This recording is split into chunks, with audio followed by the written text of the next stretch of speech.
We do want to bring in CNN political commentator and Spectrum News anchor Errol Louis, CNN chief national affairs analyst and anchor of Early Start, Casey Hunt, and former Republican Congressman Charlie Dent. Charlie Dent, do you think that moves members of your former conference?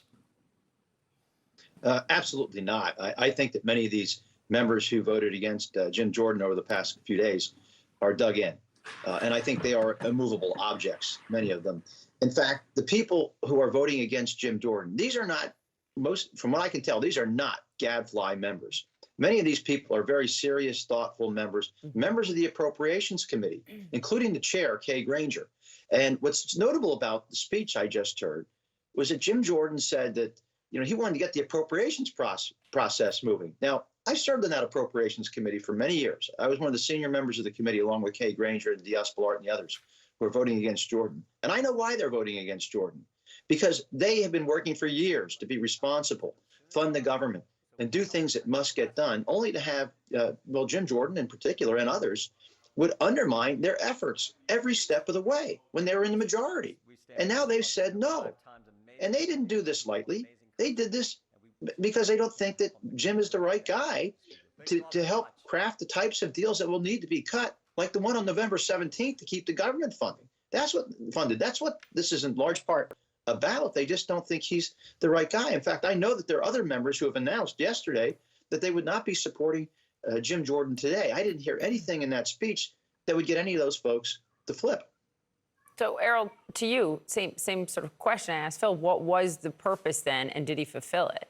Look, he's trying, as far as I can tell, to sort of in real time do a makeover, try to recast himself on the national stage as somebody who could be the speaker, sort of in the Rayburn room, talking broadly, talking in a way that is completely at odds with his actual history, his political history, and even his legislative history, his history of not passing a bill. I was going to say that's thin. Right. It's non-existent. And so he's trying to sort of recast himself. Now, we've seen this before. There's any number of people who have remade themselves politically, and he's entitled to try.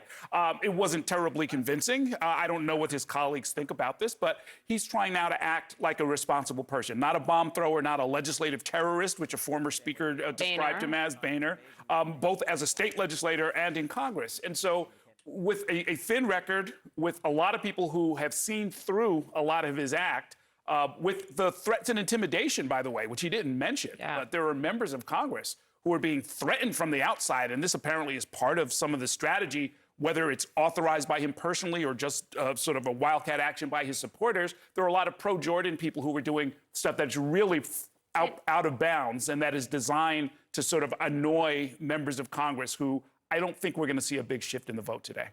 Casey, I was just one of the questions that was asked. He didn't directly answer it, but do you think the 2020 election was stolen? He didn't answer that directly. He said, I think there are all kinds of problems with it. But that's one of the reasons why some are consistent in his party about not voting for him. And it also goes to the point Liz Cheney made, about a week and a half ago, about where he stood on that election and what he knew and what he did. Right. I mean, Jim Jordan's interactions with the events of January 6th concern a increasingly small group of Republicans in the House of Representatives. But I think you're right to highlight it. Reporters are right to ask about it because we shouldn't ignore it. But look, I think that the point you're asking, why did he do this today and what was he trying to accomplish? I heard a couple different things in his remarks. One, he's trying to underscore to conservatives that he is with them and that they should continue to approach this the way that they have been, which is they have been opposed to the idea that Patrick McHenry, who has been the temporary Speaker of the House, should be empowered with the help of Democrats, right? They have been trying to underscore, we need to vote against that. We don't want that. And there are conservatives who are very angry at the possibility of that happening. He's talking to them. Those are his people. He said he wants to focus on oversight. What does oversight mean? Impeachment, inquiry into President Biden, inquiries into Hunter Biden's activities, et cetera.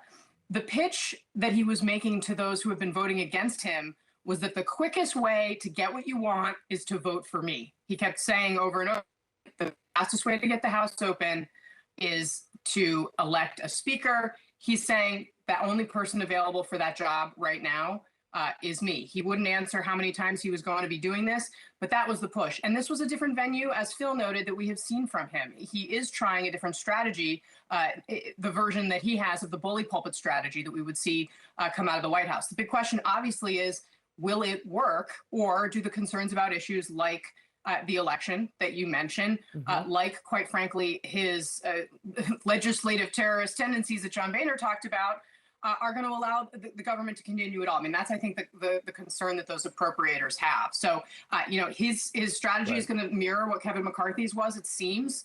We're just not sure how long he'll last.